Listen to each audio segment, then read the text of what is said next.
Read Dance Tribe Zulu. Ngamyeza ngisuka eMkhomazi isigodi kaQiko ngihlapha Nkosi uBele. Mina umhlanje ngiqale ukuhlola 2010 ngenza ugrade 5 ugrade 7.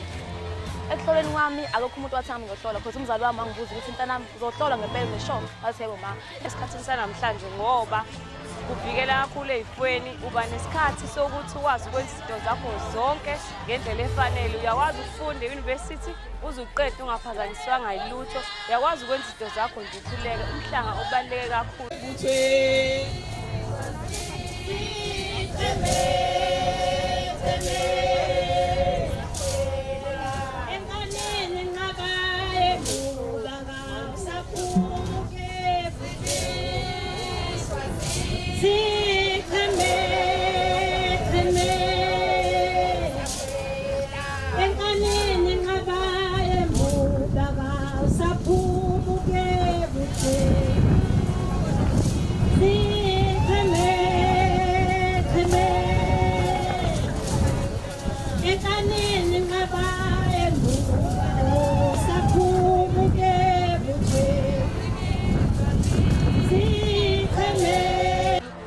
Isikhathi ngihamba uMkhosi Womhlanga mangaphosisi ngino 10 years kuyimanje ngino 22 years ya ku 23 years ngisazohamba uMkhosi Womhlanga until ngikwazi ukufezekisa wonke amaphupho ami ngibe nazo zonke izinto engifisa ukuba nazo ngoba uMkhosi Womhlanga ubalekile.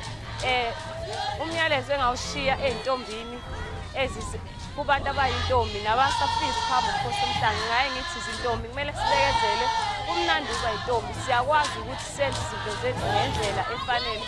Siyakwazi ukuthi sikhululeke ayikho into ongeke ukwazi ukuyenza intombi uyakwazi ukufunda uyakwazi ukwenza yonke into siyawathola nama-bursaries ayikho nje into engenza ukuthi size silale nabafana ngoba sidinga imali. Uhulumeni wethu uyakwazi ukusinika imali efanele. Nami ngiyafunda nje kuse-university ngenza unyaka wesithathu futhi ngizoqeda ngisayintombi nto. Niphathe kahle matshitshi. Igama lami uZamo.